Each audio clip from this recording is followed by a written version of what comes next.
찬양해 주 사랑 기뻐 말로 다 못하네 주 앞서 가며 길을 만드시네. 늦은 밤에 백화점에 이상한 도둑이 들었습니다. 물건은 하나도 훔치지 아니하고 백화점 안에 있는 물건들의 가격표만 바꾸어 놓았습니다. 명품 옷에는 일반 옷의 가격표를 붙여놓고 저렴한 물건에게는 값비싼 가격표를 붙여 놓았습니다. 다음 날 백화점이 개장을 했습니다. 어느 때와 같이 사람들로 붐볐습니다. 여기저기서 사람들이 옷을 고릅니다. 가격표가 뒤바뀐 줄을 모르고 손님들은 자신들이 원하는 옷을 다 샀습니다. 한참이 지났습니다. 4시간쯤 지나서 누군가가 가격표가 이상하다고 고함을 지릅니다. 백화점 안에는 일대 엄청난 대혼란에 빠졌습니다. 누군가는 엄청나게 횡재를 보았고 누군가는 큰 바가지를 썼습니다.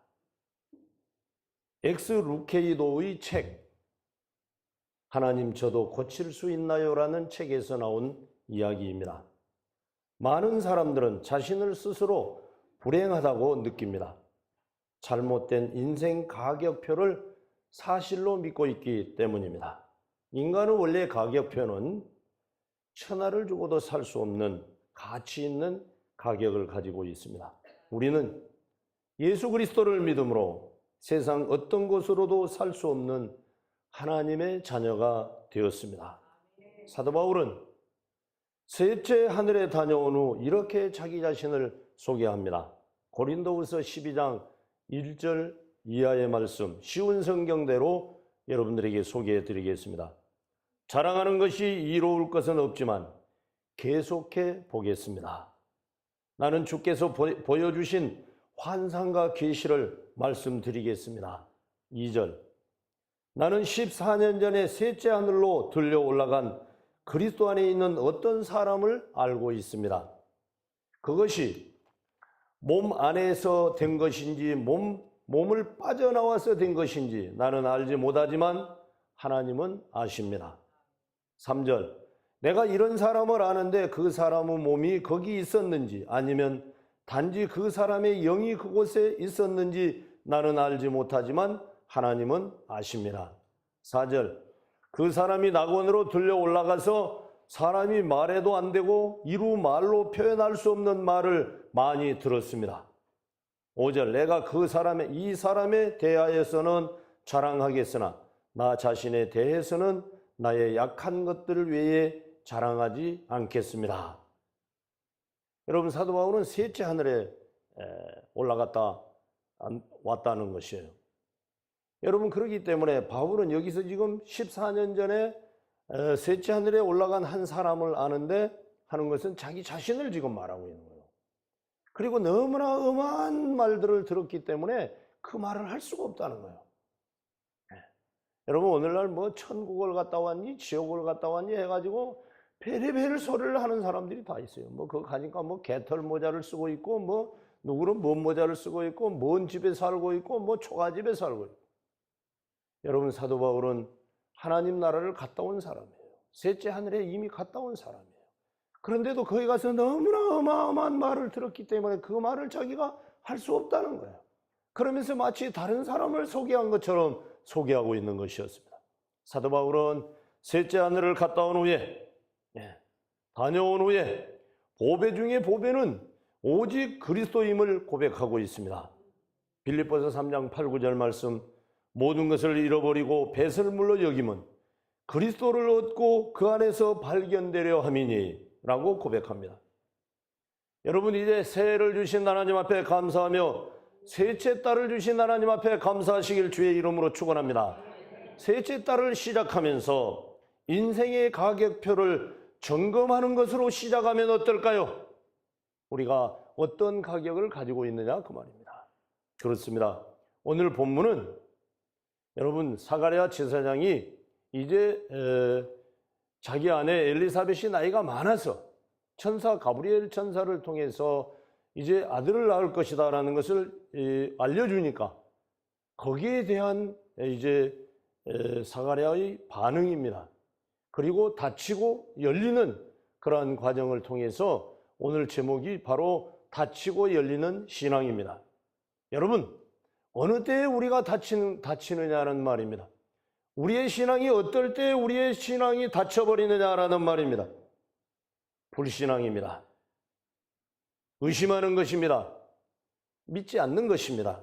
제사장 사가랴는 주의 계명과 규례대로 흠이 없이 행하던 의롭고 경건한 사람이었습니다. 하루는 사가랴가 제사장 직무를 수행하기 위하여 전례를 따라 제비를 뽑았습니다. 여러분 다윗 때의 제사장도 24반열로 나누어 놓았습니다. 24반열로 말입니다. 그는 자기 자신의 차례가 되어 주의 성소에 들어가서 분향을 합니다. 그때 갑자기 주의 사자가 나타납니다. 사가랴에게 이렇게 말씀합니다. 아내 엘리사벳이 아들을 낳을 것이다 라고 기쁜 소식을 전해주는 것이었습니다. 그러나 여러분 사가랴는 기뻐하며 믿음으로 화답하지를 못했습니다. 내가 이것을 어떻게 알리요? 내가 늙고 아내도 나이 많으니이다. 여러분 마치 아브라함이 기억되지 않습니까? 내가 늙었습니다. 내 아내도 나이가 많습니다. 불신을 나타내는 대답이었습니다. 주의 사자는 기쁜 소식만을 전하는 하나님의 천사장인 가브리엘이었습니다. 가브리엘 천사장은 기쁜 소식을 전해주는 하나님의 소식을 전해주는 천사장이었습니다. 여러분 다니엘서 9장 21절 내가 곧 기도할 때에 이전에 환상 중에 본 그 사람 가브리엘이 빨리 날아서 저녁 제사를 드릴 때쯤에 내가 이르더니 70일의 환상도 가브리엘이 다니엘에게 전해주는 것입니다. 여러분 다니엘서 9장 24절로 27절 말씀은 70일에 대한 예언인데 내 백성과 내 거룩한 성을 위하여 이른 이래로 기한을 정하였나니 라고 하나님께서 말씀해 주는 거예요. 그러니까 이 70일의 환상을 가브리엘 천사를 통해서 다니엘에게 알려주시는 것이었습니다. 여러분 다니엘서 10장 13절에도 이제 다니엘이 세일회를 우리가 지금 세일회 특별 새벽 기도회를 하고 있지 않습니까? 세일회가 그렇게 중요한 거예요. 다니엘이 나라와 민족을 위하여 세일회를 이제 금식 기도를 시작하는데 내가 기도를 시작할 즈음에 하나님 앞에 응답받아 버렸다는 거예요. 근데 이 소식을 가브리엘 천사장이 알려주려고 하는데 다니엘서 10장 13절에서 뭐라고 말하는가 하면 그런데 알려주려고 하는데 그런데 바사 왕국의 군주가 21일 동안 나를 막았으므로 여러분 세일에는 21일입니다. 근데 21일을 여기 바사국기라고 그랬어요. 바사국군은 무엇을 말하는가 하면 이제 루시퍼 마귀를 말하는 거예요. 마귀의 대장 천사를 말하는 거예요. 이 루시퍼가 막아버렸다는 거예요. 그래서 21일 동안을 말입니다. 내가 거기 바사 왕국의 왕들과 함께 머물러 있더니 가장 높은 군주 중 하나인 미가엘이 와서 나를 도와주므로 미가엘은 싸움하는 천사장이에요. 그러니까 가브리엘이 소식을 알려주려고 하는데 루시퍼가 막아버린 거예요. 마귀가 막아버린 거예요. 근데 세일에는 21일인데 21일 동안을 막아버린 거예요. 그런데 이 지금 미가엘 천사장이 와서 도와주므로 그 말이에요. 미가엘 천사장이 와서 싸워주므로 그 말이에요.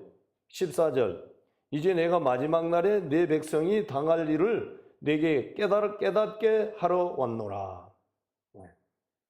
여러분 마지막 날에 그 소식을 가브리엘이 이제 다니엘에게 알려주러 가는 거예요. 우리가 세일의 특세를 시작하니까 마귀도 세일의 특세를 막는 거예요.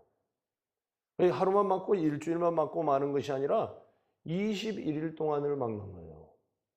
여러분, 우리가 기도를 하려고 하면, 믿음으로 살려고 하면, 말씀대로 살려고 하면 마귀도 방해를 시작하는 거예요. 그래가지고 야 하고 전 기간을 막는 거예요. 그러나 여기 미가엘 천사장이 와서 나를 도와주므로 내가 이제 소식을 전하러 왔다는 거예요. 여러분, 그뿐만이 아니라 지금 누가복음 1장 26절에 여섯째 달의 천사 가브리엘이 여러분, 예수님을 잉태한, 성령으로 잉태한 마리아에게 여섯째 달 만에 천사 가브리엘이 하나님의 보내심을 받아 갈릴리 나사렛이란 동네에 가서 27절 다윗의 자손 요셉이라 하는 사람과 약혼한 처녀에게 이르니 그 처녀의 이름은 마리아라. 여러분, 예수님의 어머니 마리아에게도 기쁜 소식을 전하여 준 천사장이 가브리엘이었습니다. 여러분, 이 엘리사벳에게도 이제 이 소식을 알려준 천사장이 바로 가브리엘이었습니다. 여러분, 우리에게 기쁜 소식을 전해주는 가브리엘 천사장 말입니다. 이 가브리엘, 그렇습니다. 하나님은 가브리엘이 전하여 준 하나님의 말씀을 믿지 못하는 사가랴 제사장을 벙어리가 되게 만들어 버렸어요. 네? 벙어리가 되도록 입을 닫아버리는 거예요. 닫혀버리는 것이 하나님의 말씀을, 하나님의 기쁜 소식을 불신하니까 내가 이것을 어떻게 알리요? 내가 늦고 안 해도 나이가 많습니다 라고 불신하는 사가랴 제사장을 입을 막아버린 거예요. 입을 막아버린다고요. 하나님의 말씀을 불신하고 하나님의 말씀을 의심하면은 하나님께서 입을 막아버리는 거예요. 말을 못하게 해버리는 거예요. 그렇습니다. 창조주 하나님은 능치 못한 일이 없으신 분입니다. 임의로 죽이기도 하시고 살리기도 하시며, 여러분, 왕을 세우기도 하시고 폐하시기도 하시고 나라를 일으키시기도 하시고 망하게 하시는 하나님, 사람을 죽이기도 하시고 살리기도 하시는 하나님, 주권적인 하나님이십니다. 이러한 하나님 앞에 사가랴는 내가 이것을 어떻게 알리오라고 대답했습니다. 어떻게라고 하는 말은 무서운 죄입니다. 성도 여러분, 하나님의 약속은 그리스도 안에서 얼마든지 이해가 된다 그랬습니다. 예스라는 말이에요. 예수님에게는 예수만 있고 노가 없다는 말이에요. 고린도후서 1장 19절 말씀, 우리 곧 나와 실로아노와 디모데로 말미암아 너희 가운데 전파된 하나님의 아들 예수 그리스도는 예하고 아니라함이 되지 아니하셨으니 그에게는 예만 되었느니라. 20절 하나님의 약속은 얼마든지 그리스도 안에서 예가 되니 그런즉 그로 말미암아 우리가 아멘하여 하나님께 영광을 돌리게 되느니라 그랬습니다. 그리스도 안에서 예수님은 예만 된다는 말입니다. 노가 아니다는 말입니다. 그렇기 때문에 우리에게 주시는 가브리엘의 기쁜 천사의 소식을 아멘해야 된다는 말이에요. 아멘해야 된다는 말이에요. 아니요라고 어찌 알겠습니까? 라고 하면, 고개를 끼우뚱하면 안 된다고 하는 말입니다. 그것은 있을 수 없는 일이라는 것입니다. 사가랴는 하나님 앞에서 신앙이 빈틈없고 흠이 없는 의인이었습니다. 그런데 사가랴는 천사가 하나님의 명령을 받들고 말씀을 전할 때 아멘하지 못하고 어떻게라고 의문표를 달았던 것입니다. 어떻게 하는 말은요, 증거를 요구하는 질문입니다. 사가랴의 질문은 표적과 확증을 요구하는 질문인 동시에 불신의 소치에서 나온 그러한 대답이었습니다. 하나님께서는 인류를 구원하시기 위하여 주권적인 역사로 사가랴에게 너를 통해 뜻을 이루겠다고 말씀하신 것이었습니다. 아멘으로 응답해야 되는데 물음표를 붙인 것입니다. 우리는 새로운 달을 우리가 믿음으로 시작하시자 그 말입니다. 새로운 3월달을 믿음으로 시작하시기를 주의 이름으로 축원합니다. 사가랴처럼 불신앙으로 물음표를 붙이면 닫혀버린다고 하는 것입니다. 여러분, 열리시기를 원하시면 아멘. 그러면 열리는 신앙은 어떤 신앙일까요? 열렸습니다. 여러분 오늘 본문에 보면 스가랴가 입이 열렸지 않습니까? 벙어리가 말을 하지 않습니까? 벙어리가 되어버린 거예요. 하나님의 뜻을 나타내시기 위하여, 하나님이 일하시기 위하여 그렇게 의로운 제사장이었던 스가랴를 입을 봉해버린 거예요. 닫혀버린 거예요. 그런데 이제 열렸다는 말입니다. 여러분 열리시기를 원하시면 아멘. 약속을 믿을 때 열린다는 거예요. 아멘 할 때 열린다는 거예요. 약속을 믿으라는 거예요. 여러분 성경은 언약입니다. 약속입니다. 하나님이 약속해 주시고 하나님이 지켜나가십니다. 우리가 하는 게 아닙니다. 그런데 우리는 우리가 하는 줄 알고 의심하고 따지고 논리적이고 계산기에 떠들어오는 거예요. 하나님이 약속하시고 하나님이 이루시는데 왜 우리가 의심하고 왜 우리가 따지고 왜 우리가 논하고 왜 우리가 논쟁을 벌이느냐고요. 여러분 언약을 믿을 때 열리었다라는 말입니다. 천사의 고지대로 사가랴의 아내 엘리사벳은 이제 요한을 출산하였습니다. 아들을 낳았습니다. 그 말이에요. 이웃과 친족이 모두 함께 즐거워합니다. 나온 지 8일이 되니까 할례를 받으러 올라갑니다. 여러분 유대인들은 낳은 지 8일 만에 할례를 받고 40일이 되면 결례를 행하였습니다. 여러분 육적인 아브라함의 후손 택한 선민이라는 표시였습니다. 할례를 받으러 올라갔습니다. 유대인들이 이제 그에게 묻습니다. 그의 이름을 지어야 하니까요. 그의 아버지의 이름을 따라 사가랴로 짓겠다고 합니다. 그런데 그의 아내 엘리사벳이 아니다, 요한이라고 지어라고 이야기합니다. 그러니까 사람들이 뭐라고 말하는 거 하면 이 집의 이름 중에 요한이라는 이름이 없다는 거예요. 그래서 사가랴에게 그러면 물어보자. 벙어리가 되어 있는 사가랴에게 물어보자. 사가랴가 그러니까 서판을 달라고 하는 거예요. 그래서 서판을 주니까 거기다가 요한이라고 쓰는 거예요. 요한이라고 쓰는 거예요. 하나님의 말씀을 시인한 거예요. 약속을 믿은 거예요. 벙어리가 되어서 이제는 그 약속을 믿고 있는 거예요. 그 약속대로 이루어질 것을 믿고 있는 거예요. 사가랴는 이 물음표를 떼어내고 마침표를 찍은 것이에요. 그러니까 그의 입이 열렸다는 거예요. 열리는 축복을 받게 되었다는 말입니다. 여러분, 요셉의 아버지 야곱은 노년에 얻은 아들 요셉을 지극히 사랑했습니다. 그래서 많은 아들들보다 이제는 그에게 채색 옷을 입히고 편애하였습니다. 그뿐만이 아니라 요셉은 꿈을 꾸어서 형들에게, 부모님에게 그 꿈 이야기를 합니다. 그러니까 형들이 그라에는 미워 죽겠는데 꿈 이야기까지를 하고 다니는 거예요. 그래서 그를 미디안 상인들에게 17살 때 팔아버립니다요. 그러니까 지금 애굽으로 내려가서 애굽의 보디바르 집에서 종살이를 합니다요. 그렇게 대단한 꿈들을 꾸었고 아버지의 총애를 받았는데 이제 종으로 팔려, 노예로 팔려가서 종살이를 합니다. 그런데 종살이를 하다가 누명을 뒤집어 쓰고 감옥에까지 들어갑니다. 여러분, 요셉의 생애를 보면 한 번도 의심하지 않았고 불평하거나 불만하지를 않았습니다. 그렇게 꿈을 주신 하나님께서 나를 이 모양으로 하십니까?